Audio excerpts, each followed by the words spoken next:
You know the day destroys the night, night divides the day. Try to run, try to hide, break on through to the other side, break on through to the other side, break on through to the other side. God bless America. Welcome to The Ranch, everybody, the podcast where we explore the people and happenings of Dry Creek Ranch, Eagle, and the greater Boise area. I had a big week with interviews this last week. Several candidates running for the Board of Education in the Boise School District. And again, Dry Creek Ranch residents cannot vote for those people, but it is crucial that we actually understand what's going on in our surrounding areas because we do not live on an island, and things that happen in Boise and other school districts will bleed over into ours. So that was really exciting. I also have the charter school interview coming up this week. That'll be great. Really recommend hearing that and listening to that, and consider coming out on September 14th to actually support and get the charter school in place. But this interview was a good one. My guest was fantastic. He is a very busy man. We actually had to meet very early to make this happen, but he was totally game. And as high as my expectations were for this conversation, it exceeded them. He's a wonderful individual, an incredible past, an incredible staple to our community, and I couldn't be more pleased to have him as a friend and a neighbor. But without further ado, the man, the myth, the legend, Chris Gibbons. How did I know you had plastic surgery? It's just amazing. Nobody can look this good. My God. Chris Gibbons, the Yes. man, the myth, the legend. How are you, sir? I'm doing very good. Good morning. And Good morning. Most people would think it's Friday night because it is Friday and it's nighttime, but it's actually 6:30 in the morning. The wrong side of the night. Yeah, but you know what? You don't know that when you're sitting in here. No. That's a beautiful thing. You do know when you drive your golf cart over here and it's pitch black and I pull up out in front, your neighbor's backing out of the driveway and he looks at me and I'm like, "Good morning, sir." Yeah. So we got that to deal with later. You know what, man? He can deal with it. Yeah. It's not a big deal. What do you have lined up today? You are a hard man to pin down. I am. Doctor appointments, just trying to get myself healthy, and exercise. I mean, that's kind of what it's all about these days, is just getting myself healthy. And I want to thank you, too, just for reaching out. You and I have spent more time together on Messenger, on text messages, on getting things done behind the scenes. And I just want to say from the ranch, from the folks at the ranch, thank you for the podcast, because we're getting really an inside scoop on people that live here. And there's so many people with great stories. Everybody is unique, and I, for one, appreciate it. So thank you for that. Hey, I have so much fun doing this. You know, Zach Crone was saying that, too. He was wonderful to speak with. We spoke for forever. It was like 2.5 hours. But he's like, every time I meet someone, it's kind of like off-putting because they're all super interesting. And I couldn't agree more. Like everyone I've met here, it's really kind of startling how unique they are. But again, to get here, if you're moving from like California or Washington or something, you got to have some horsepower. Yeah. Right? Like the people that didn't have the horsepower or didn't have the inclination did not make it out of the state. Yeah. And so the people here represent a very small slice of people willing to take a leap. Some people had family and connections here, but like I had a friend, you know, before we moved. My wife moved sight unseen. I mean, shout out to her. What a courageous individual. So it's, again, I find the people here incredibly interesting. And to leave this type of community untapped and the stories untold, I was like, come on, man. Like, let's just sit down. Let's start talking to people. Let's just see what happens. So let me just say this. I left California, obviously, for the same reasons as everybody else. I was there 60 years. I have a lot of negative things to say about it. One thing I will say is there's a lot of great people there, just like us, that want to get out and can't. So God bless them, and I just keep them in my prayers. When I talk about California versus Idaho, it's not the people in California that are still there. It's the politics, which I'm not going to get into, but you know what I'm saying. Yeah. That's what is ruining California. But for me, I mean, my story of getting here is unique because I'm 61. My wife is 10 years older than me. She doesn't have a issue with me sharing that because she is absolutely freaking amazing and gorgeous. I would have put her younger than you. But, I'm just saying. Thanks for that. But, you're welcome. You're about the 100th person. Yeah. But the difference here, I can just say already, of being at Dry Creek Idaho, Garden City, Boise, whatever you want to call us, I don't care, is I've met more people. I have developed deeper friendships, not wider, deeper. I've been, I don't want to say more involved because Pam and I were so involved in California, but just getting involved in the community here. And it's because it's so easy. It's easy. There's like-minded people that all have come here for the same reason. We're all struggling a little bit right now to find our way. Myself, I mean, I brought my anger here. I brought years of stress here. I brought years of being an offensive driver from California. Oh, yeah. I brought years of being on social media and being the guy behind the computer screen that's, a couch idiot that likes like to... a keyboard warrior. Yeah, that likes to, when somebody does something nice, I wanted to pick them apart. Well, guess what? I checked that shit at the door because Idaho doesn't have any room for that. I don't have any room for it in my life. And for me to go from where I've been to where I'm at now and where my wife and I want to be, you can't have that stuff in your life. Yeah. So, my message today is I just wanted to share who I am, where I've come from, what Pam and I are doing here, and how we think we can help this community as well. Just being two people. We don't have any interest here. We don't have, I do have a son, a daughter-in-law, and a grandson that just moved here, but they're not in our community. They have their own. So Pam and I are invested in this community, 100%, without kids, in the events, in the social committee, in everything that goes on here. So let me just start with my background if I can, because it's... Yeah, a small comment, if I may. Yeah, go ahead. Your level of engagement. So the first time we met was actually several months ago, and you and Pam. I didn't know you guys, and I hadn't seen you delivering groceries or anything. You were riding your produce. Excuse me, for. So you're delivering your produce, but you were riding these like red cruisers through the neighborhood and over past our street, and there were a bunch of guys, and you guys just stopped. And it wasn't, it was like you just kind of cruised up, slowed down, and everybody's like, hey, man, how are you?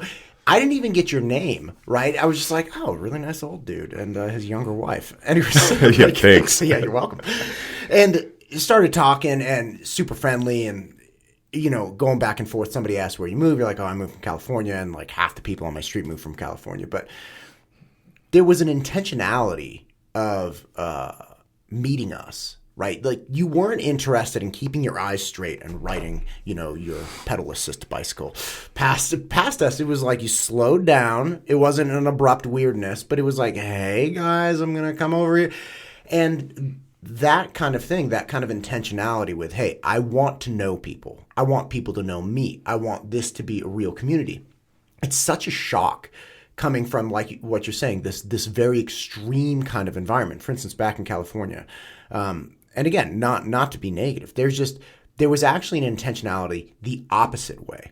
Okay, so what I mean by that is on the street where I lived, I was one of the last young guys to move onto the street. I think my wife and I were 29 when we moved in there, and everyone else after that pretty much was like in their late 30s. Right, and this was not an upper. It's not like Dry Creek. I mean, Dry Creek is gorgeous and beautiful, and if you have 29-year-olds moving in here, it's like, damn, man, way to be. Mm-hmm. But for us, it was really like, this is a starter neighborhood next to an elementary school that we're really, hoping one day to get our kids into. The people moving there after us were like late 30s, 40s, were moving for transaction. They were moving there because they worked close by.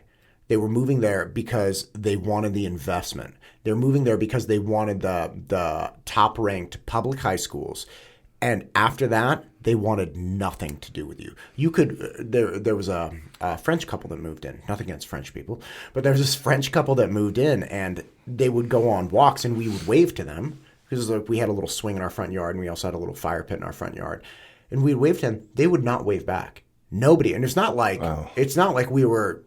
asking like, it was like, hi. I mean, that's a pretty basic thing. And 2 doors down, I didn't know who the neighbor was. 2 doors up, I didn't know who the neighbor was. Across the street, left or right, I didn't know who the neighbor was. So I literally knew across the street and immediate left and right. But if you went 2 doors either direction, I didn't know who those people were, and they had no problem with that because they weren't interested in me.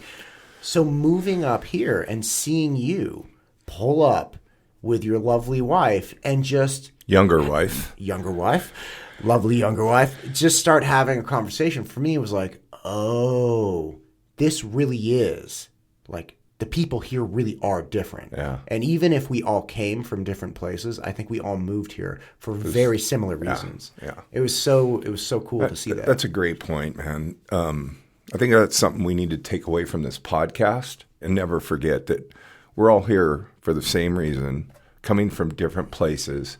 And the next time that your neighbor pisses you off, the next time a kid jets out in front of you, right, remember that. Go to the parents and talk to them. Don't put it on social media. But let's do it the right way, because I don't want to bring my baggage from California here and leave it. I checked my shit at the door, and I want to keep it that way. Right. I bring a lot of baggage into life, man. I was born in 1961 to 2 moms. So lesbians were happening back in 1960, except it wasn't the norm or a cool thing like it is today. I mean, today it's the norm. And getting distracted with my service dog over there. We'll talk about her. She's just going around. She's checking it out. What's up, Grace? Yeah. So born in Long Beach, California in 1961. Grew up with 2 moms and a dad. My dad lived in the garage, which, you know, you don't know what any of that means when you're a newborn or you're growing up, and it's 1961. It was my Aunt Shirley. My Aunt Shirley was my mom's live-in lover, and that took place my entire life for both my other siblings as well. So we grew up just not knowing. It was the start of diversity in my life. My family today is probably one of the most diverse families. I know you're going to throw up a photo of it, but I mean, we represent what America truly is. I'm Irish. My first wife, God bless her, Debbie, who is a friend of our family today, and I love that fact. She is Mexican, so my kids and grandkids are diverse. We have Irish, Mexican, German, Italian, African American, Hawaiian, and Filipino. And you'll see by the photo, we represent what America looks like. So coming here, you know, I've got my baggage, but I also have a lot of life experience that I can bring. My wife, Pamela and I have been able to be involved in a lot of philanthropy over the years. So it's been just an amazing journey for us to get here. We would have never moved to Idaho. We were California, 60 years there. My wife's 70. All of my kids moved there. My grandkids live there. They all lived within a mile of us. Yeah. COVID hit, man. COVID hit. And, you know, I went from this great job being a vice president for a family-owned company for 11 years. Best job I ever had. Very stressful. What were you doing? I was a vice president of sales and operations for Menasha Packaging. It's a family-owned company in Wisconsin. That's why you can talk. That's Pack. Go, man. Go Pack. People in sales that make a living out of sales, it's like they can just communicate. You know at why? Length. I'm going to give you the secret about salespeople right now, and salespeople out there will back me on this. To be a good salesperson, you have to have grown up with a bad childhood. I'm serious, bro, because sales is all about rejection, right? That's it's about true. rejection, and it's about being able to true. pick yourself up and come back fresh another day. And that's what good salespeople do. They can handle rejection. I did an interview a couple years ago with this guy, Hunter. All right, Hunter, I got connected with Hunter Not because he was Biden, right? No. Okay, good. I don't want to see you on his laptop. No, man. Could you imagine? He's like weighing the cocaine, and then the camera pans, and it's like me strung out on the bed. Anyway, so no, this dude Hunter, he's Hunter Hodge. He was a rower at Cal. I was a rower at Cal too, and my dear friend Scott was coach. Scott's like, hey, you should interview Hunter. He's a really awesome recent grad. He's about 23. So it turns out Hunter's actually working as an SDR, sales development rep, for one of my friends, totally unrelated to Scott, right? Totally unrelated to the team. And so I'm chatting with Hunter, and this dude, he's just a tank, like giant arms. A lot like me. Yeah, a lot like you. Work in progress. Yeah, there you go. What like imagine you in like 5 years, that's what Hunter, and 50 years younger. Anyway, so Hunter, I'm talking to Hunter about SDR, sales development rep. Now, these are the dudes on the front line. They are cannon fodder, right? All they do all day long is get rejected by people on the phone. So Hunter had like a 20-second pitch. He would get on the phone with somebody, give his 20-second pitch, and 99% of the time they're like, stop calling me, I hate you, blah, blah. Boom. And he said it was like the first 4 months. I mean, he's 22, 23. He's graduated. He's trying to make his life happen. He would just walk home and be like, dude, what am I doing with my life? Like, oh my God. But he had grit, and he understood how to just lose every day. And so after about 3 or 4 months, he kind of like got his stick down, and he called and be like, look, honestly, I'm not trying to sell you anything right now. I'm trying to figure out if there's any way I can help you. And if there's no way I can help you, then God bless it. That's awesome. Awesome pitch. But like, let's figure out if there's even something that you need help with. Because if you guys are humming along at 100%, then like, God, first off, tell me how you did that. Yeah, learn. Right. Like, tell me. But if not, like, maybe there's something I can help you with just to be better. But like, let's figure that out first if you even have a need for this. Right. So he got his thing, and then boom, he like skyrocketed. But it was that capacity to live in a space where you feel horrible about yourself and not break down.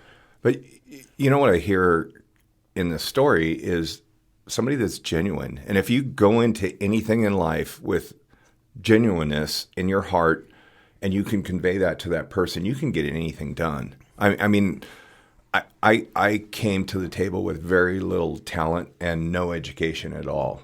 And my parents couldn't provide well, but we were middle class, sure. Whatever that means in California.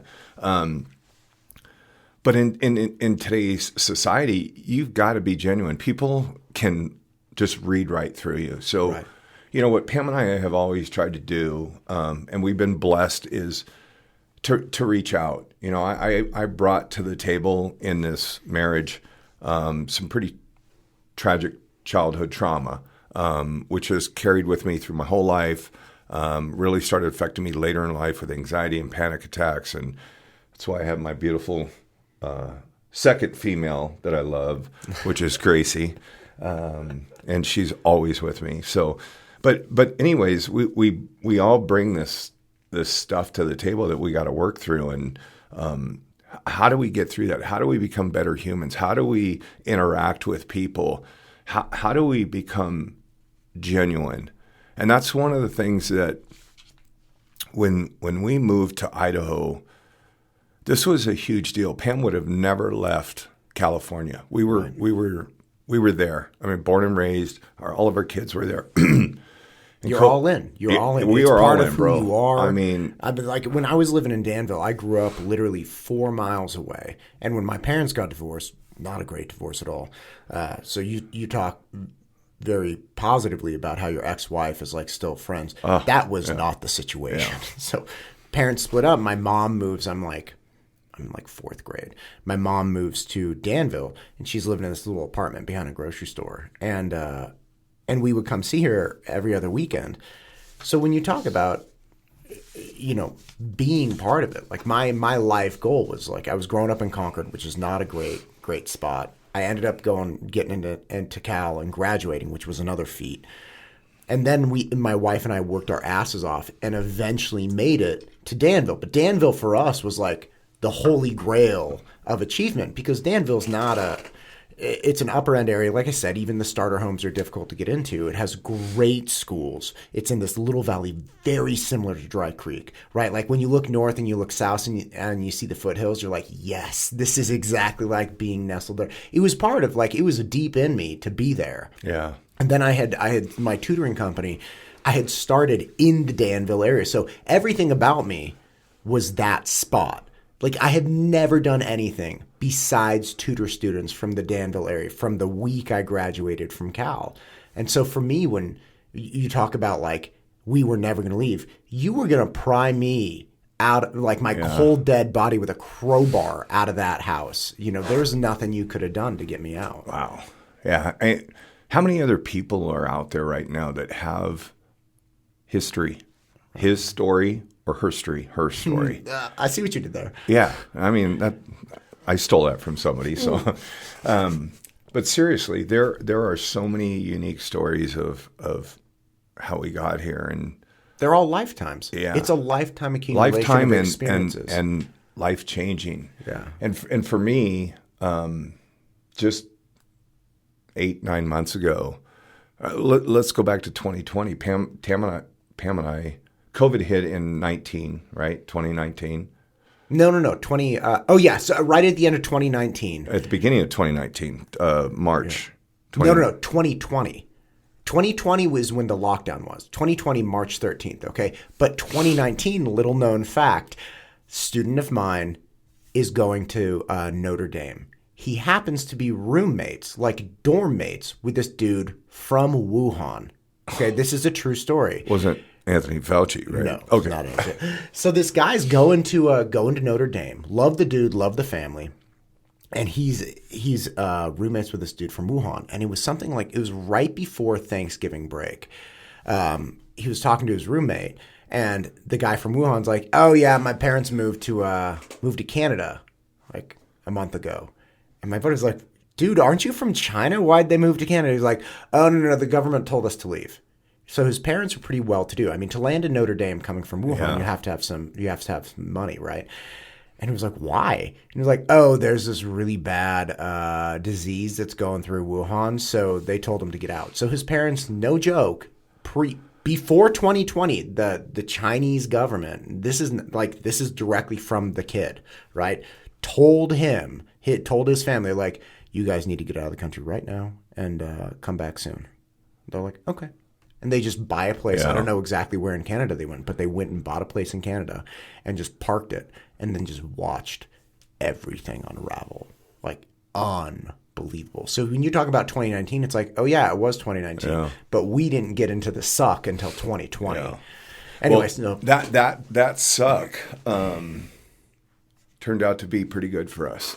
And I'll just share briefly. So what happened in our case, we had an RV, a nice RV. So that was our getaways. And I had a stressful job. I'd travel every week, be gone 3 to 4 nights a week. So vacation time was critical. COVID hit. Obviously, a lot of the places that you could go to were shut down. But we had an RV, so we still had that freedom of being able to just go to a campsite. And Mammoth was a great place for Southern Californians to go up to NorCal and enjoy that beauty. So we were going to go. Guess what happened? California fires. So we called. Are they open? Yeah, you're open, but the place is on fire. You have to wear a mask, and we ask that you stay in your RV. So stay in your RV? Yeah, at the campsite in Mammoth, right at the base. I can stay in my RV in my parking exactly, lot. And save the money and not breathe the smoke. Right. So anyways, we canceled, and we thought, I was so stressed at the time, I needed time off. I thought, we got to get out of here. My next door neighbor at the time, I just love them, Kevin and Mercedes. They live here now. They've been up here for probably 3 or 4 years now. Anyways, her name is Mercedes. Yeah. God bless America. Yeah, God, she's awesome. That's so great. They're such a great family, and their daughter goes to Boise State, who's like my granddaughter. I want to meet somebody named Portia. Yeah. Like, Portia, bring the champagne. Well, Pam's really good friend is Portia and Mercedes, so we're just looking for a Pinto. Well, you met him. Yeah, I didn't tell you my middle name. Yeah. Anyway, so a quick question. I apologize for interrupting, but the concept of a vacation now is so different for me. And I imagine it is for you, because looking at our life, my wife and I were just talking about this last night. It's like the life we were living was so insanely stressful that we would have to schedule in these unnegotiable vacations because Absolutely. Like, if I don't get out of here, I'm going to lose my mind. And I mean, obviously, to exist in a high functioning, high return area, you have to tolerate some things that are difficult. But what an interesting way to live, which is literally, look, I'm going to push so hard that every 3 months, if I don't physically leave here, I'm going to have a mental breakdown. Bingo. It's like, what kind of life are you living, man? That's it. But that wasn't a life that my job put on me. That was the life that I put on myself. And I don't ever want to, because the company I worked for was freaking amazing. But back to that story. Yeah. So you got to stay in your RV. You got to wear your mask. Yeah. And so we said, screw that. Went next door and we're like, hey, we want to come up, because they were, I don't want to say bi-coastal. They were living in California and Idaho. So we approached them and said, hey, we want to come up and just check out the area. And what that means in our life is we generally buy something. And my wife has said that's an issue. But anyways. And so, this is your friend Kevin and Mercedes that are living up here. Yeah. And they also come check it out. They also still live in California as well. Gotcha. So we come up here, and I mean, we got off the plane, and there was everybody's, hey, how are you? Good morning. What do you mean? Can I have this? Of course. Everything is of course. And there was no graffiti. We drove through downtown, and there were no homeless. And I live in L.A. I worked in the military and with LAPD in the streets of South Central. So I know what a big city looks like. And Boise didn't resemble that. Is there graffiti? Yeah, you might see somebody's name tagged somewhere. It generally gets covered up right away. Are you going to see homeless? Yeah, we have a few. We don't have the thousands that we did in Long Beach that lived right across the street from my house in a middle-class neighborhood. Right. We didn't have that. And I don't know what changed, but before we left, we already had a realtor. We had started looking at all these developments, and I remember standing at the Boise River behind the Holiday, the Hilton Garden Inn, and I called my realtor, Jimmy, and I said, okay, we want to look at these places, but there's one place that we drove through like 14 times, and I really want to look there. And he goes, what's the name of it? And I go, Dry Creek Ranch. And he just went freaking silent. I said, are you there? And he said, bro, I got chills. He goes, this is a godsend. He goes, I live in Dry Creek Ranch. And I was just like, oh. I had my wife on speaker. We're standing in the Boise River, and just this flood came over us. That was unbelievable. It was God. He's done that so many times in my life.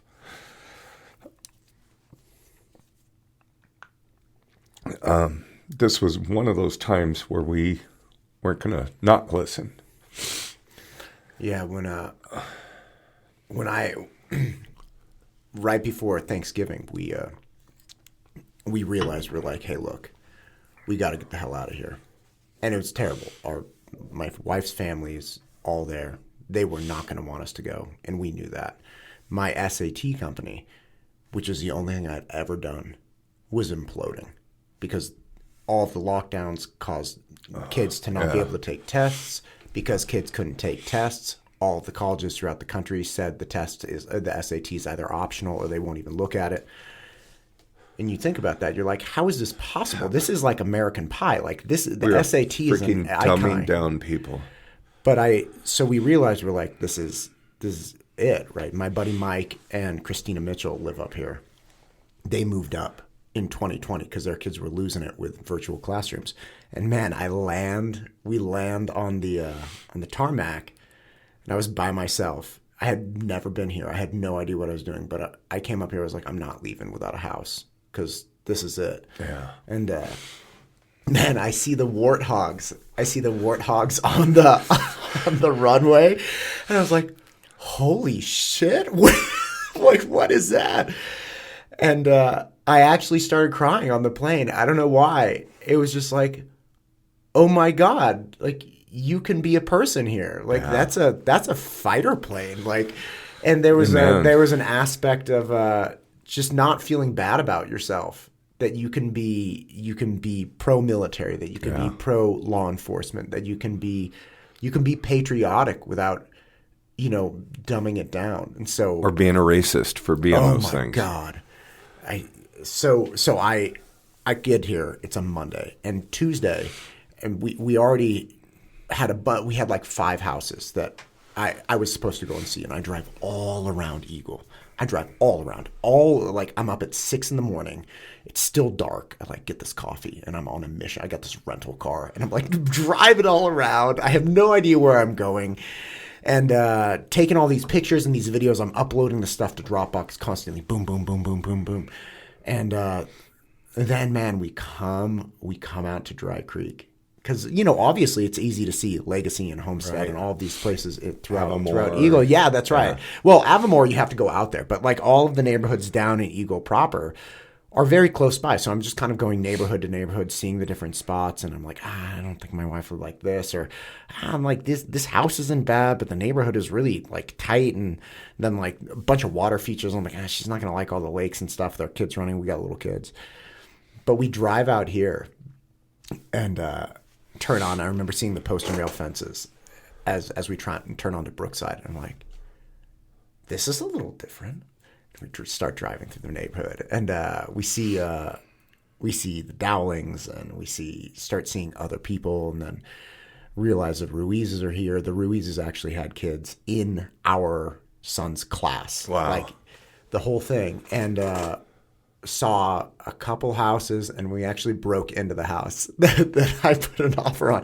It wasn't done. The doors were locked. I was able to get through the back door. And I was walking around, and I go upstairs, and I see the view out the back window of the hills to the south. And I was like, this is it. Whatever you have to do. Yeah. I don't care what you have to do. I'm not leaving without this house. And man, it was 24 hours later, we were in contract. And it was kind of like what you were saying. It was hey, look, I'm not fighting this one. Yeah. There was something about it. Yeah. We left, and there were lots available in September 2020. There was a lot we could have put a down payment on, and we said, you know what, we're going to think about it. My dad always said, give it 24 hours. Think it's a big decision. By the time we got back, it was gone. So we were depressed. We flew home. And by the time we got home, I mean, the resolve that we had to move, I had never seen. I always wanted to retire somewhere else. I lived my whole life there. I wanted to get out of there. But Pam, I have to honor my wife's commitment too to our kids and our grandkids. And we just got them all to move from different parts of the country, all to where we were. And all of a sudden, we're going to go to them and say, "Hey, guess what, kids? We're bailing." There was some shock. My youngest son said, "I'm proud of you," which meant a lot. But we still had to pack up and leave. And the next month, we came up here at the same time that they released the lots, and there were only 3. And it was a little, let's just say, rough. But because my California attitude came out during our negotiations on why I deserved one of those lots. So I had to step away and let some other people step in and finish the conversation for me. But we ended up with a lot. And I just want to say at the time, during COVID, I had re-enlisted in the Army in 2017 to go back, and my wife was the head of Sunburst Youth Academy, the president of the foundation. And this is an opportunity where at-risk youth can get a second chance at an education. And Pam and I worked with LAPD in South Central LA, the graduation rate, and I want you to really let this number sink in, the graduation rate is 10%. So that means 90% of the kids that have a shot at an education and going on and doing something with their lives, and forget student loans, we're talking about elementary, middle, and high school. So these kids, 16 to 18-year-olds, have an opportunity through the military and LAPD, and I was in the military working with LAPD, to take these kids off the streets and put them in a boot camp, 5.5 months living with us on base. And these kids would get to turn their lives around and get 60 credits and then go back into the workforce. And that was one of the rewarding things that I had to give up during COVID. But it was also a big decision maker because I was committed to seeing this thing through. You know, I'd been in the military in 1982 to 88, if any of you are that old, and got out, did my time, got out, but I was able to re-enlist and to go back into this special program and help, which was so rewarding. That's what Pam and I have always done, is just philanthropy work, because if you're not giving back, you know, for me, it leaves a hole. And I have a lot of childhood stuff, so we are always geared to helping children. That's why we're here now. Again, we don't have kids, but there's so many kids here. I love seeing kids play. I love going by and seeing 5 bicycles dropped in the driveway of somebody. So great. That's where, you know, nowadays you're looking for cell phones and pinging your kids where they're at. Where when my parents drove by, they would just see my bicycle at Todd's house and know that I was at Todd's house. So, you know, there's a lot of things that driving through this community when we did, meeting some of the people that just stand out, the Kimbrells, the Deatons, the Walshes, Mary Irby, her smile. She was the first person we met. Trish Hernandez in the social committee. Oh my God. When I saw the events in the cornhole tournaments, the 4th of July, the food trucks, we drove through, there were Boise football games with beer and wine trucks. People would pull on Subtle Lake. They would pull their TVs out of their garages into their driveway, and they would have lawn chairs, and people would be out there watching Monday Night Football. And I'm like, we have to live here. We have to live here. And we're here, brother. I mean, we're here. And what Pam and I want to bring to this is I left California and I had the opportunity to retire early. I had to get rid of my RV, which I didn't want to do. But instead of retiring at 63 to 65, I got to retire at 60. My health when I retired in 2019, I was in the hospital, I think 7 times, every time taken there via ambulance. I've got heart conditions, which I'm dealing with right now, that are not bad, but it makes you feel like you're dying, but you're not going to die. It's AFib. So I've been through that. I also had blood clots that were in my legs and traveled to my lungs. I went from being very physically fit because I was in the military, had to meet those standards every year, to when COVID hit, every day I would drive to work, and I had to send my employees home, so we're remote. We had a manufacturing facility. We were an essential business. So I went from traveling every day, whining and dining, being all over the country, to now waking up in the morning watching Fox News, getting in my car, driving to work, listening to Fox News, sitting in my office for 2.5 years watching Fox News, getting back in my car, driving home, Fox News. Well, no wonder you have heart conditions. Yeah. Good God. And I ballooned up. I mean, I was in the Army. I was probably 255, 6'4". I was doing pretty good for 59 years old. Yeah, right. By the time I retired and I moved here, and you have some pictures, I weighed 320 pounds. I was pre-diabetic. I have neuropathy. I can't feel my feet. I'm just a big fat ass, and I'm not moving. And I really don't care. My dad and grandfather both died at the age of 60 and 61. I'm right there. I felt like this was my legacy. And Idaho said no. My wife said no. We're getting the hell out of here. And if we're going to do this, your world is going to change. And I owe that to my beautiful bride. The deal was we move up here, and every day you go to work. You get up in the morning, you go to work, you come home. You're going to do the same damn thing, but you're not going to go to work. You're going to get up, you're going to go do something with your life, and then you come home, and we're going to spend that same afternoon together. But you're not going to change my life, because I've been in, and I'm talking for my wife now, she's been in this routine for 30 plus years, you know, raising our kids, taking care of the house, all that critical stuff. And here I am going to retire, and she said, you're not going to come and sit in my house and just harass me. Yeah. So do something with your life. And I'll tell you what, that I got 2 messages here today. This is the first one that I really want to share. For those of you folks that are moving up here and you're my age, come with something that you want to do, a life change. Because if you're just coming up here, you're going to bring your same baggage. If you're one of those younger couples that are traveling back and forth, God bless you. Just keep doing what you're doing. I tried doing that. I lasted 2 months, and I had to retire. And that's because of my issues. But I know a lot of folks here, first responders, firemen, military, police, and just regular people like me that had normal jobs.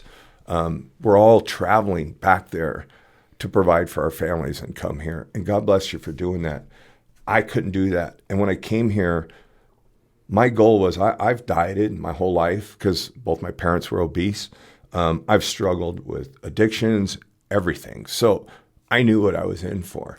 But I came here with a mindset was I'm going to extend my life. And from the day that I retired, which was December 9th, I've lived my life with a purpose. Every day I wake up, I work out. And when I say work out, I don't have a gym membership. I don't diet. I didn't stop drinking. I still smoke a cigar once in a while. I bought a half a cow. I bought a half a hog. I eat meat. I eat potatoes. But you know what? I'm doing everything now. I finally listened to my wife, who is the smartest human being I know, about what I put in my body. The things that we just grab off the shelf that are so easily accessible to us, but yet we don't understand what we're putting in our bodies. Today, I know everything that goes into my body. I know what it does for me good, and I know what it does for me bad. I wake up every morning and I exercise. Golf, hike, fish, fly fishing, wading. I don't care what it is, rowing, doing the Boise. You got to have a purpose when you come here. You got to get out. You got to keep your mind fresh and active. I moved here weighing 320 pounds. Today, I'm sitting in front of you. I've lost 75 pounds. God, that's amazing. Good for you. Yeah, and I really feel like for the first time I'm in probably the best mental, physical, and just in my soul. I feel good about myself. I feel good about where I live. I just got back from camping. I did a 5-mile hike with my dog who's just passed out here through the mountains with my next door neighbor. It was brutal. And I thought to myself the whole way, am I going to make this? I do that hike every day. I just do it through this neighborhood. So this is the message on this important segment is I know God put me here for a reason. I truly believe that. I know there's somebody out there that's struggling just like I was and still that I still struggle. I've got all kinds of issues, but the one thing I do have is resolve, and I'm resolved to make sure that I live a long life and that my wife has the same husband she married or is close to that version of him when she met me. And that's my goal. And if there's somebody else out there today that's listening to this, preferably a male because I think it's safer that way, and needs an accountability partner, needs somebody where they can just go to and say, look, I want to get my life together. I want to get in shape. I'll be your accountability partner. I got a gym in my house that we built.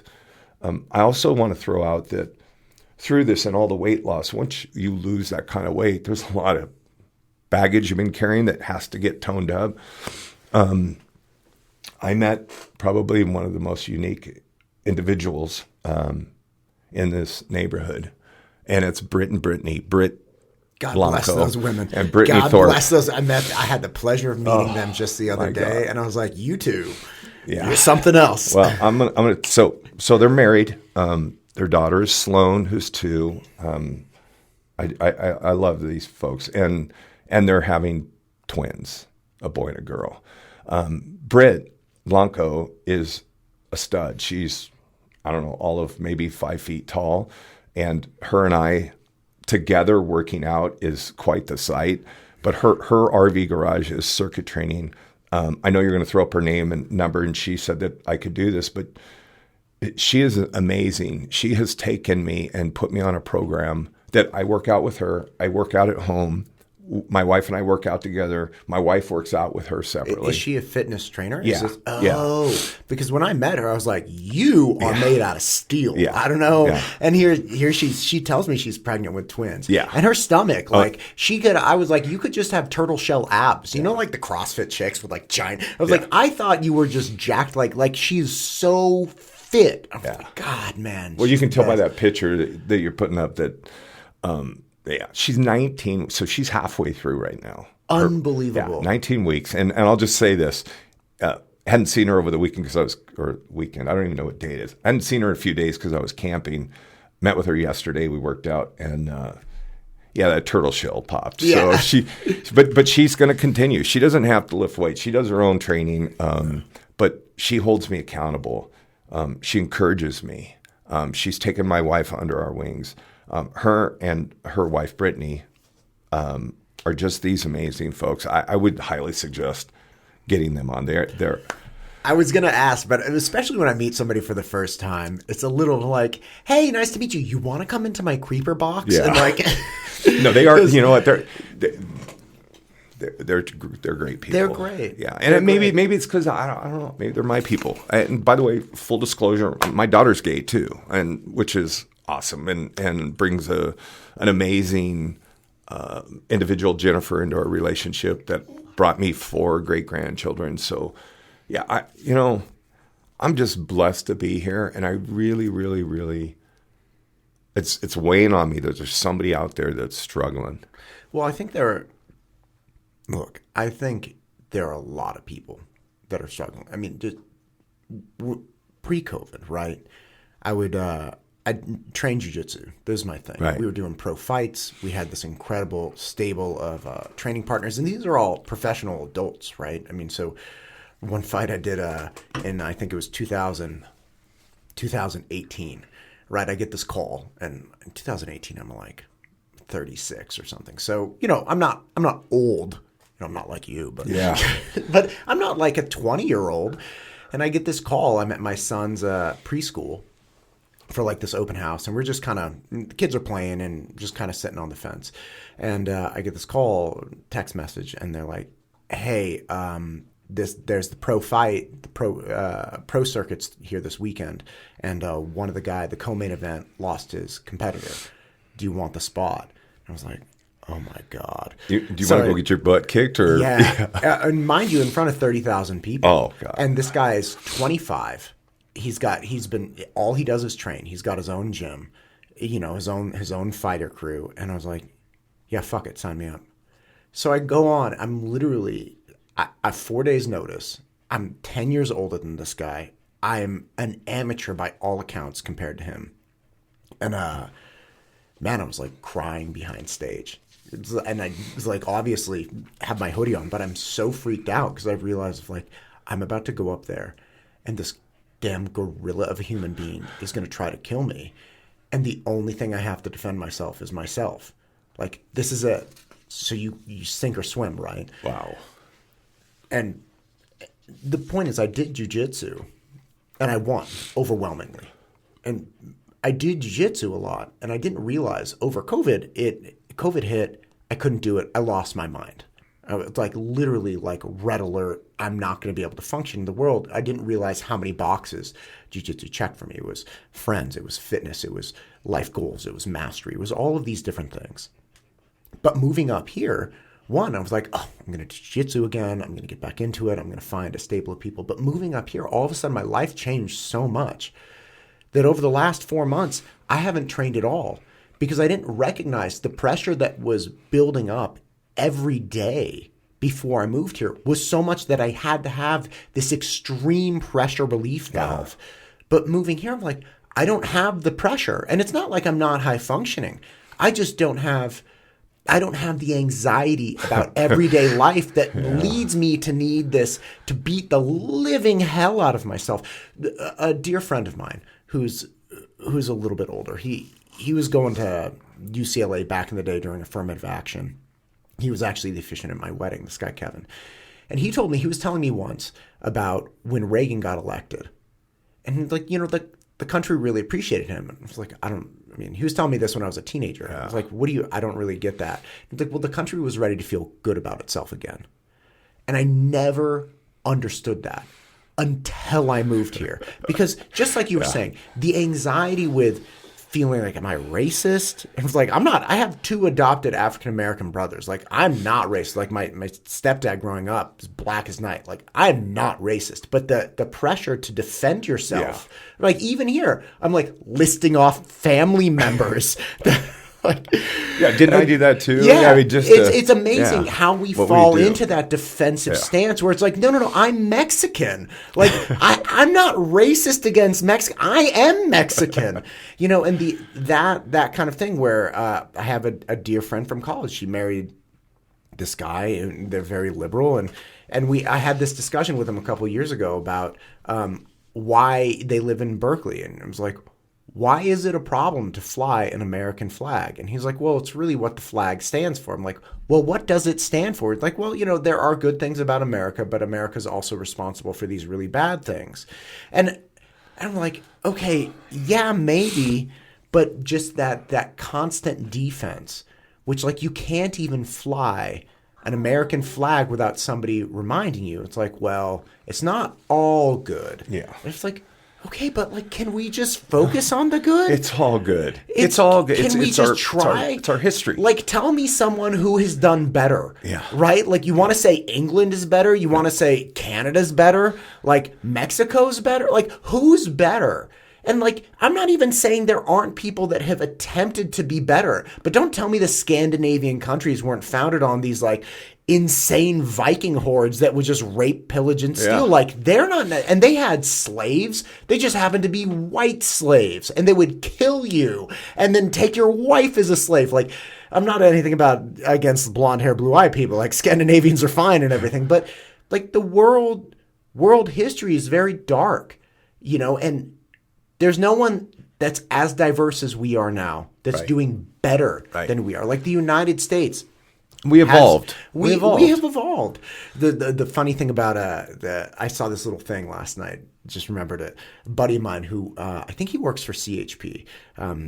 He puts this little post on last night on Instagram, and it's this alert about power outages, right? Yeah. So it comes in as a green text, so you know it's the government because they ain't got an iPhone, Yeah. right? So it comes in as a green text, and it's like, oh, be sure to, like, you know, flex your power. It's in your control, and let's stop these rolling, you know, brown. And don't run your dryer until like nighttime. Don't water your lawn. And he texts back into the abyss because he knows nobody's ever going to read his response. But he's like, what a joke. The world's 5th largest economy, and you're telling me I can't even run my dryer because we don't have electricity. He's like, and the funny thing is, you want everyone to go, oh, watch out there, Gracie. And he's like, that's my girl. There you go. He's like, the funny thing is, you want everybody to drive electric cars. Like, what are you thinking, you ding-dongs? And it's just, it's one of those things where it's like, I'm so happy to, like, my wife keeps our house at 72. Mm-hmm. Like, I'm not freaked out about it.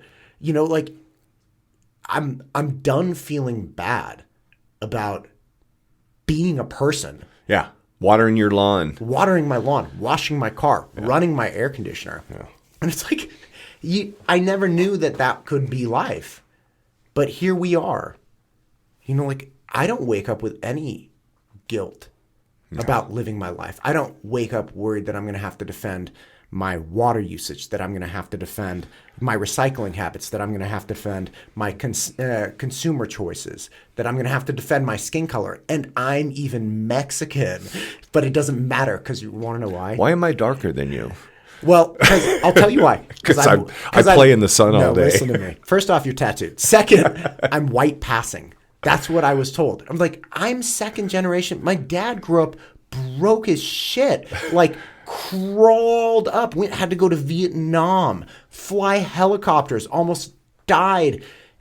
Got the GI Bill, crawled up. 4 years at junior college, Orange Coast Community College. Yeah. 4 years in junior college. Then went to Davis. Then went to UCSF med school. Like, he became a doctor.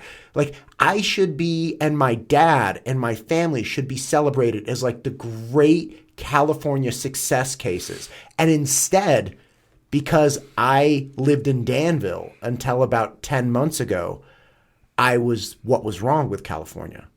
I was like, everything was wrong. Yeah. I was, you know, the people that made money. I invented a business. I was like, what do you want me to do, man? I went to like one of the trashiest Compton high schools.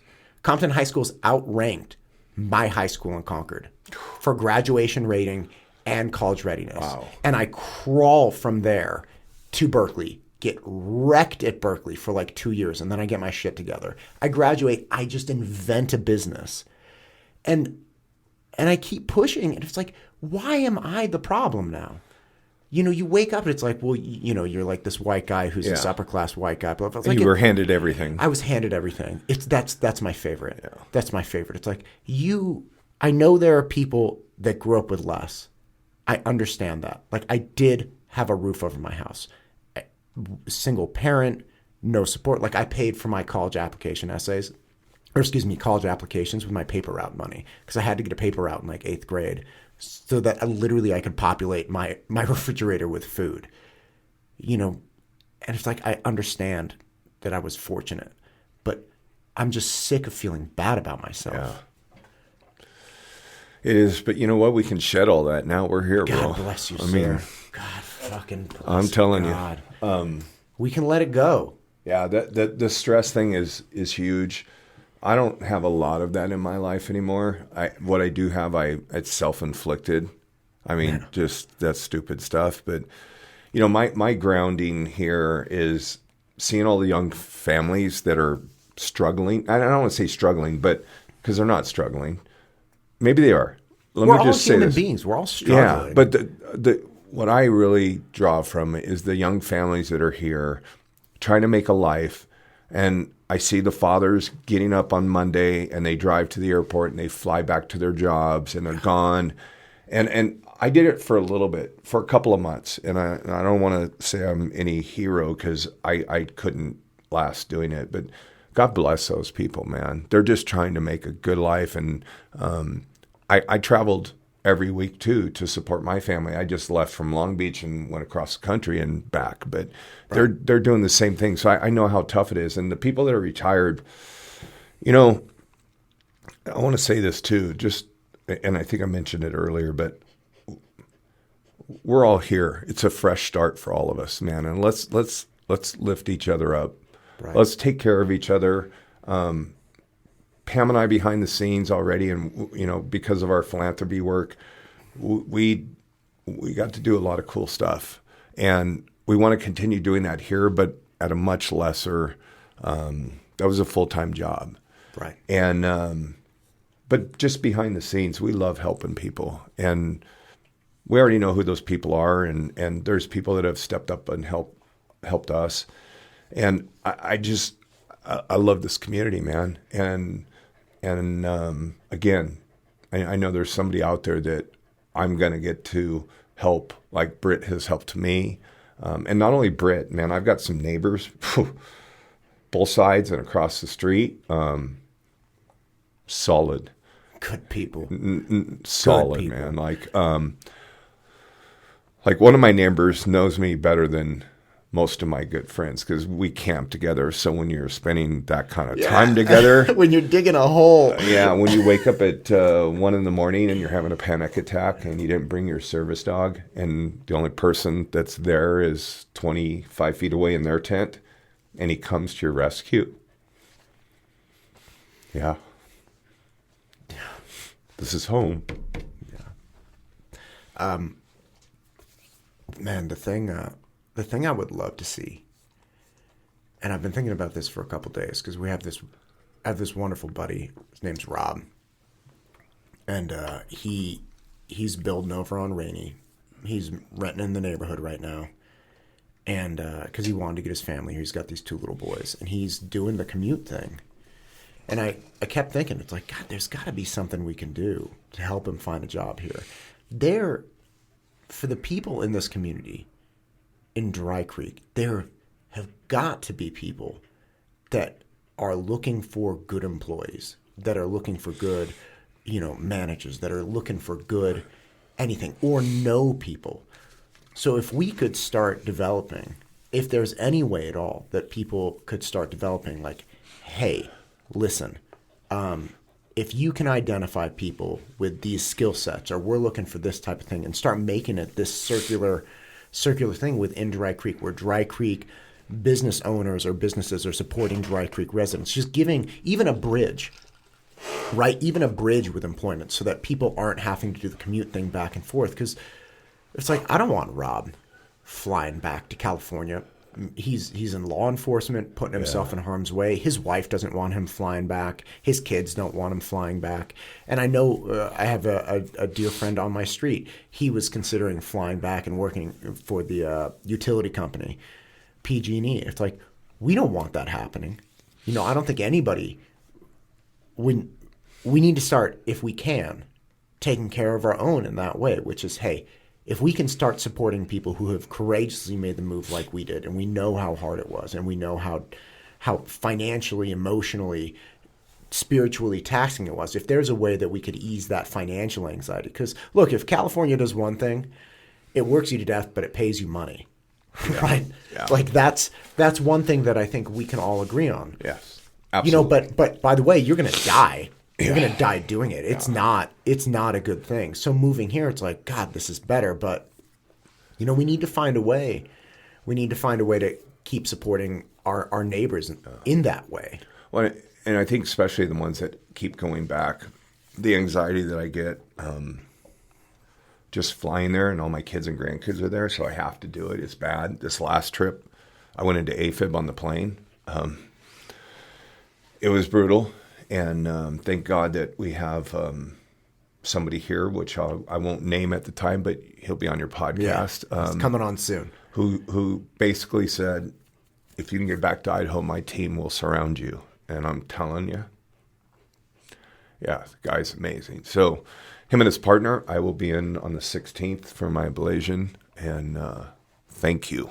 You know who you are. But just great people, and we gotta keep our eye on the people that are having to travel back and forth, because they're still getting that indoctrination and then coming back here and having to reinvent themselves quickly over a weekend with their wife and their children. Reorient themselves. Oh my God, I did that. I mean, I remember Sean, my youngest.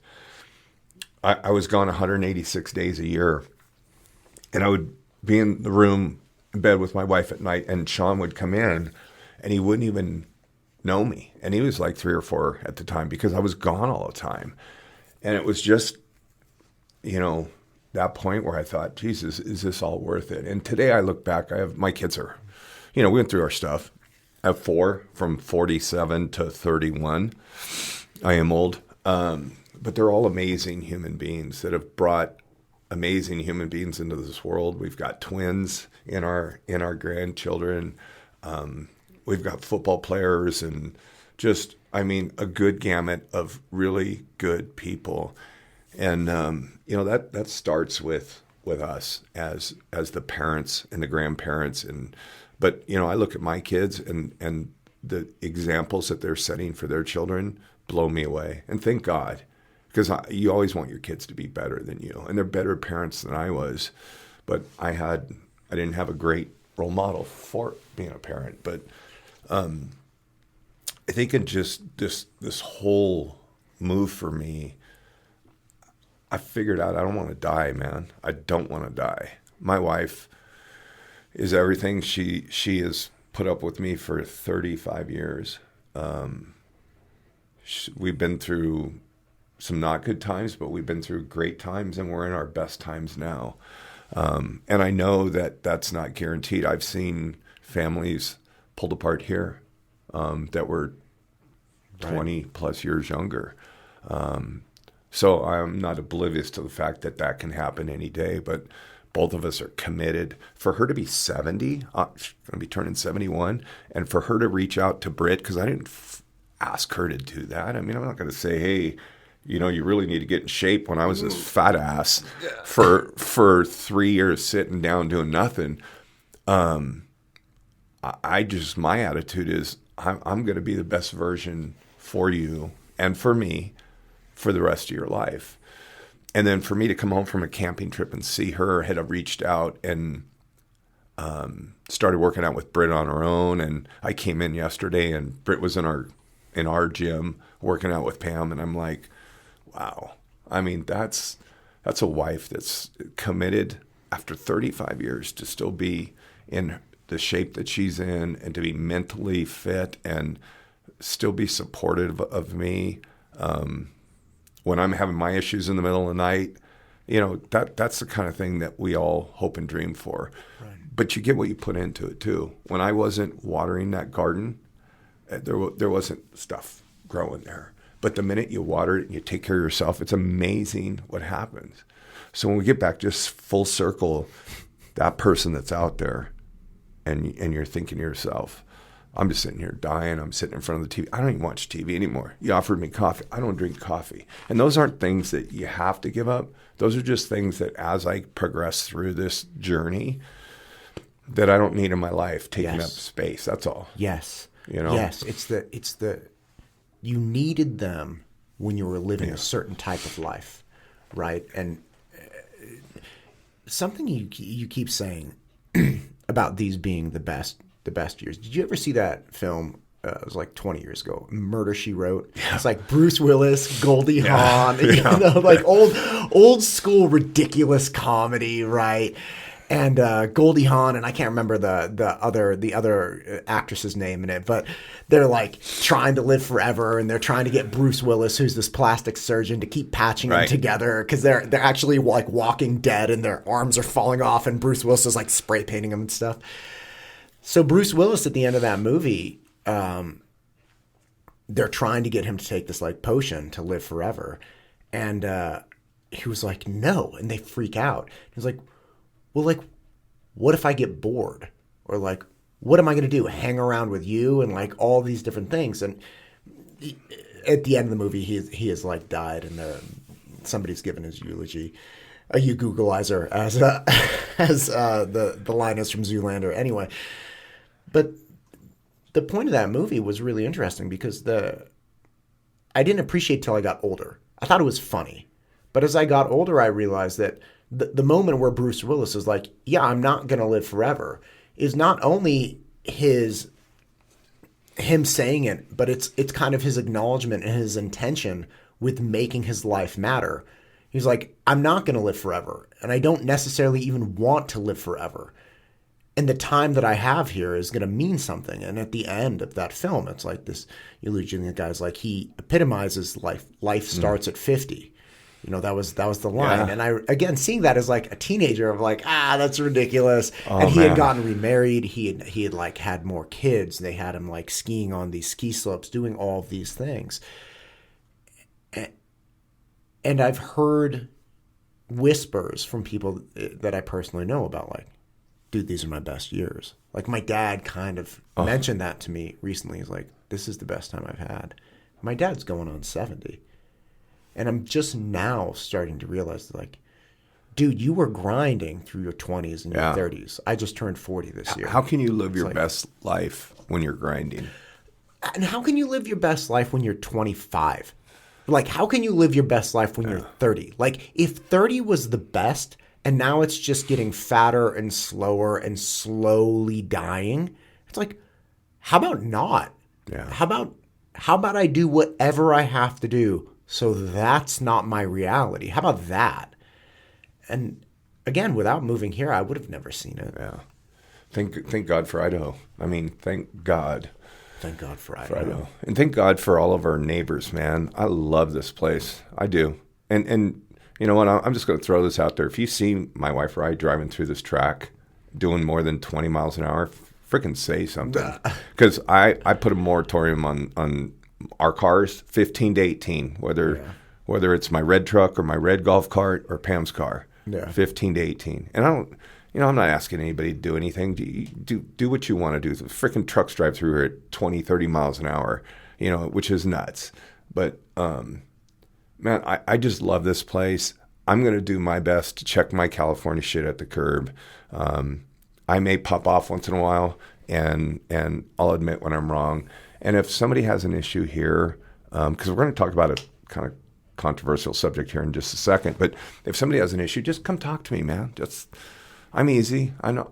I mean, I'm like you. I'm a fighter, but I'm old now. I don't fight. I just want to give you a hug, and I want to live peacefully. I want to fly my flag. I want my neighbors to come over and party at my house, and that's what's happening right now. And I want to live my best life with my wife. And that to me is number one, man. She has stood by me, and I owe her everything. Man, that's beautiful. Yeah. I had I had this number from Santa Cruz call me. Okay, she'll know who it is. So I have this number from Santa Cruz call me. I'm like, 831? What the hell is this? Like, I'm not picking up a Santa Cruz number. And I text. Whenever I get an unknown number, I always text them like, hey, did I miss your call? And the text pops up blue. So I know this is from an iPhone. I'm like, this isn't a robocall. Somebody from Santa Cruz is actually calling me. And it was this lovely woman. She's like, hey, look, I just want you to know, a couple months ago, my daughter was driving down your street. And, she had some experience that the story goes, she had driven up the street. It was a little bit later at night, and there were some guys out there fire pitting. And then she had realized she forgot like her wallet or something. She had to come back around. And man, the things that happen on our street late at night, you would not believe. Like we were out there just last weekend, and this car comes bombing up Brookside. And we hear them coming because you can hear, especially late at night, you can hear them coming. Yeah, it's going freeway. like 50, 60 miles an hour, and then just realizes the street's about to end. You have no idea. And just you can only make a right. That's right. There are other people that are bombing up the street, kids outside. And sometimes it's so startling, and bombing up our street, not even Brookside. It's so startling that people stand up out of their chairs because they wonder if they're going to hit us because we're at the end of the street and, they got to make a left turn. Sure. And so people be like, whoa, whoa, whoa, slow down. And in one instance, this car slows down, but then turns onto Brookside facing 55, so facing west, stares at us for like 10 seconds, just eyeballing us, tinted windows, just mean mugging, and then peels out.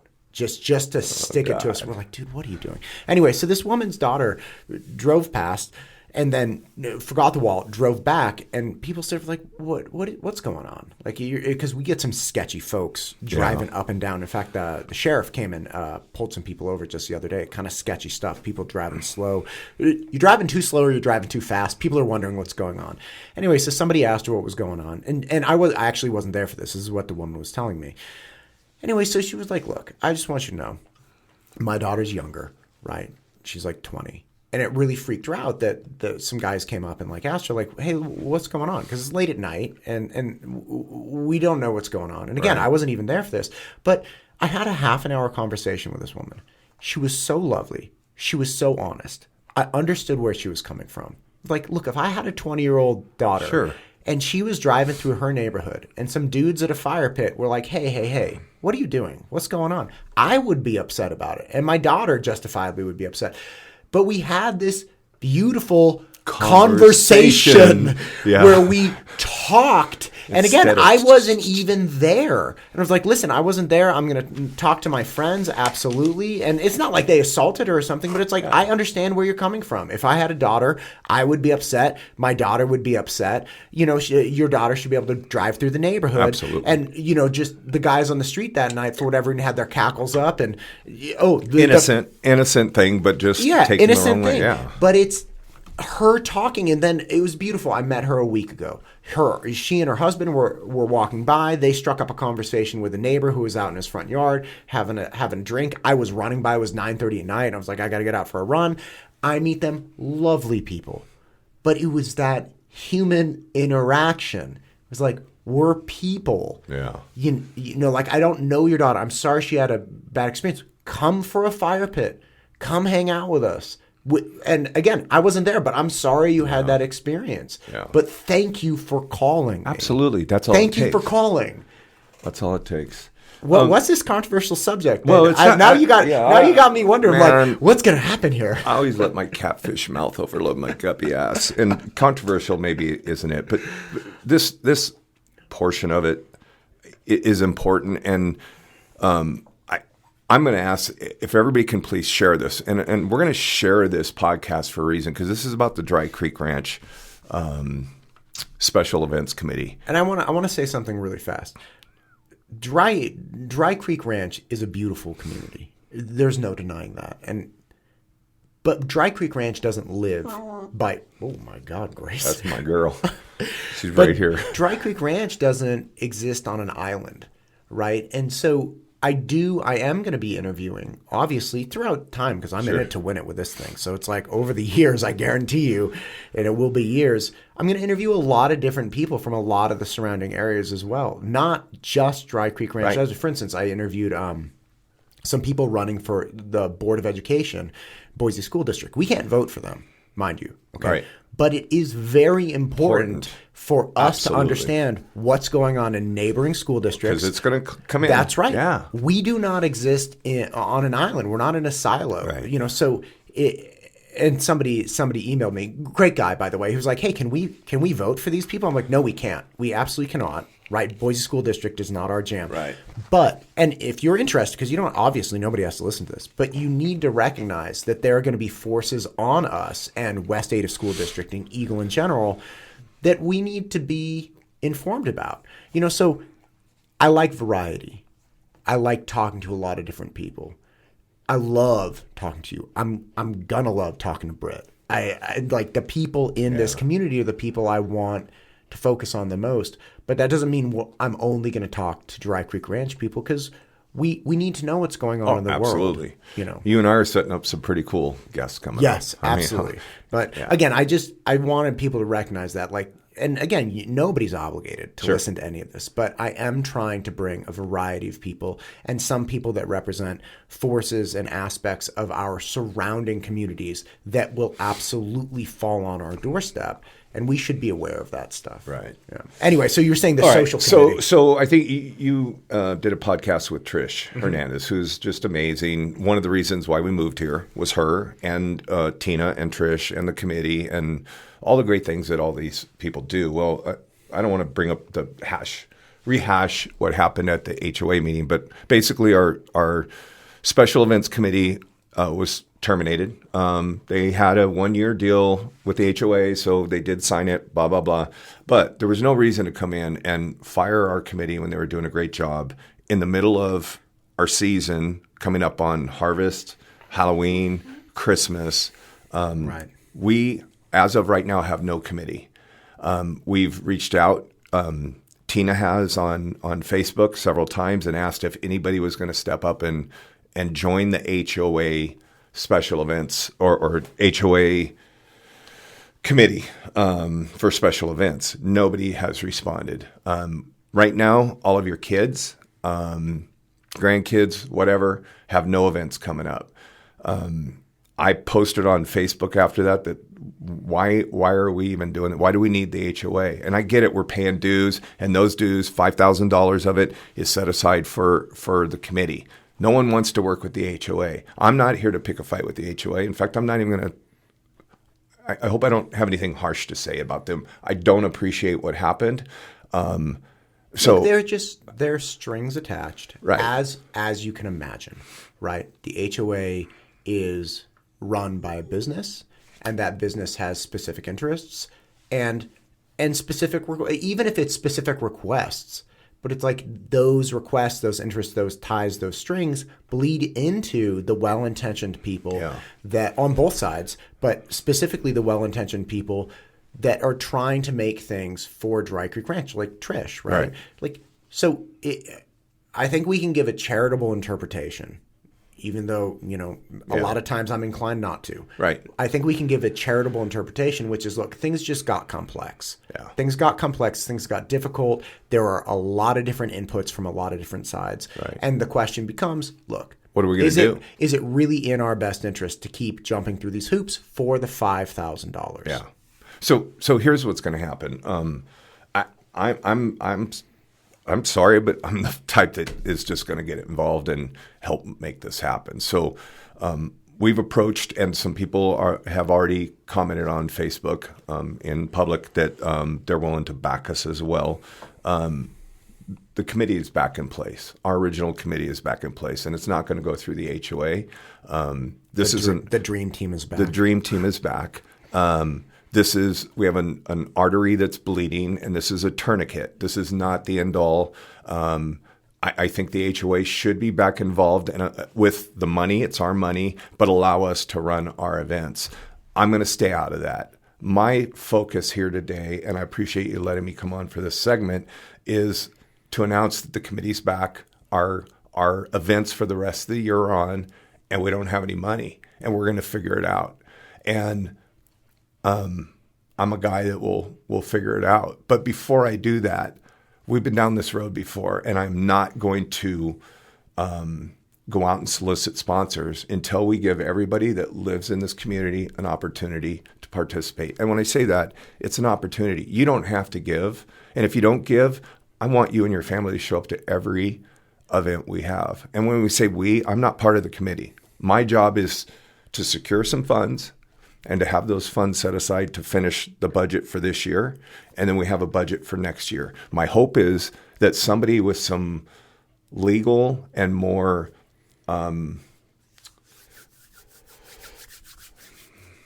a better communication style that I have can approach the HOA and fix this, because I think that money is ours, and whether it gets spent here on events or getting a street sweeper or whatever we need in this community, that money still needs to be accounted for. I'm not here for that. Well, how about this? I'm very sorry for interrupting. How about Yeah. this? How about Dry Creek Ranch has an opportunity to be a sponsor, like Boise Hunter Homes Yeah. has an opportunity to Absolutely. be. You can sponsor. Yeah. The HOA can sponsor. Yeah. You have an opportunity to share some of our funds back with us, but you're no longer pulling the strings, Right. any more than any other sponsor. And guess what? The committee now, Trish, gets to say, hey, as a sponsor, this is what you get, and this is what you don't get. Yeah. You don't get to yell at us. You don't get to demand things. Right. You don't get to call me Sunday 9:30 p.m. As a sponsor, you get to maybe take pictures. You get to maybe have like a poster board up. Your You name get- on Facebook. Yeah. So Yeah, let me that's a great idea. Yeah, and here's how it's going to work, because we're going to keep it simple. So, and this can change. We're not set in stone on this. If somebody wants to come in and help, we're there. But Trish Hernandez is leading this committee. We have Tina Degree, and we have Gina Tomasini. They are amazing volunteers. We need more volunteers, whether it's full-time or just at events, or if you have a specialty, we need your help. Okay. So that's first of all, we need to get this portion of the podcast at least out, so people understand there's an opportunity to help. This opportunity for this year is going to stay open for the month of September. You're going to post my wife's name and her email address. If you're interested in sponsoring for the balance of this year or for next year, let me know. Our budget for this year, I'm just going to throw this out, and you can post this if you want, because there's nothing hidden. For 2022, it's basically $4,700. $1,000 of that is one time for a speaker system that we're going to need, that will remain in the community center and can be used by people that rent it.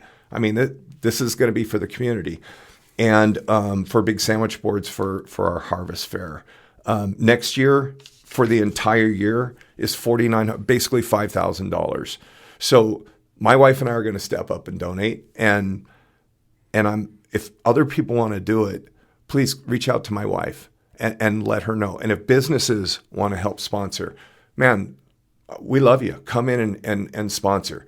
But pass this along, because I don't want somebody coming, and I know this is going to happen, and say, well, how come Matt got to sponsor the harvest event, and I have this accounting company, and I want to. Everybody can sponsor, and it's going to say, you know what? Everybody's going to be the same. So it's going to have your business name, or the Gibbons family, or the Ruiz family, or the Heredia family, whatever. And we don't care what you give. We just need the help right now. And this is a temporary thing. My wife's going to do the books. She has Quickens. Trish is going to pick two people, one business sponsor and one resident sponsor, that will have full access to the books. For auditing purposes. Yeah. And if someone doesn't like the fact that Pam's doing it and has an accounting background, which my wife is very smart on the books, they can take that part. We don't need to do that. But here's the thing. We don't have a 501c3. We're not an HOA. So any sponsors, any donations that come in have to be cash. You can't write it off. That's just the way this has to be. And we do have some sponsors, business sponsors, that are willing to do that. A family sponsor that's going to give $25 or $50 or $100, they can do that without a receipt. But some of these other business sponsors that are stepping up don't have that luxury. So it's cash out of their pocket. So folks, I want you to understand, we're doing this because we have kids in this community that deserve to have this. And it's taken away. And if your kids are listening right now, get them out of the room because I want to say something. They even took our freaking Santa suit. And I was Santa last year, man. And it was one of the best freaking deals I've ever done. And I'm not going to be Santa this year because we're going to get a freaking professional Santa that's going to just light these kids up. So help us out. And if you don't want to or you can't, don't worry about it, man. This is not a plea to try and pull money out of your pockets. I'm not the HOA. No, but you're just saying, look, there's it's an opportunity for those of us in the community that look for opportunities to sponsor, to be engaged financially, whatever it is. Time, talent, or treasures. Right. That's what we're looking for. If you got the time to volunteer. If you got the talent to do something that we don't have on Trish's committee, give your talent. If you have treasures and you can afford one less golf round like I'm going to do, or a couple golf rounds, and you can kick that in, God bless you. And to the people that don't, this isn't about that. Right. This is about, I don't want to get the hate messages that are going to come if we don't open this up. And we could get this thing closed and polished really quick. So let's do this. And in the meantime, I know there's somebody out there a lot smarter than me that has the education and some legal background. Not that we want to go after the HOA, but somebody from a professional standpoint needs to approach them and have this conversation. That's not me because it won't end well. My job is just to facilitate this. Pam's going to work with Trish. Trish is running this committee. This is her. We don't have anything to say about where it gets spent other than this is the budget, and we're going to hold them to it. If they go over it, they're going to have to figure it out. But folks, we need help.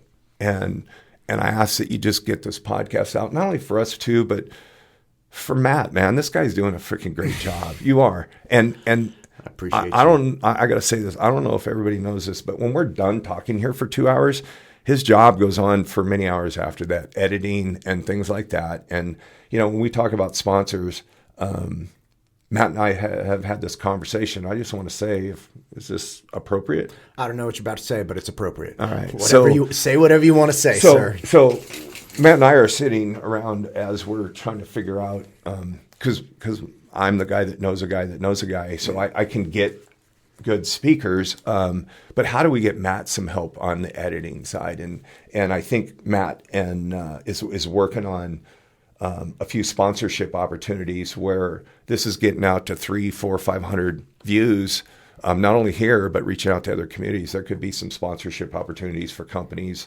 for your podcast. Is that correct?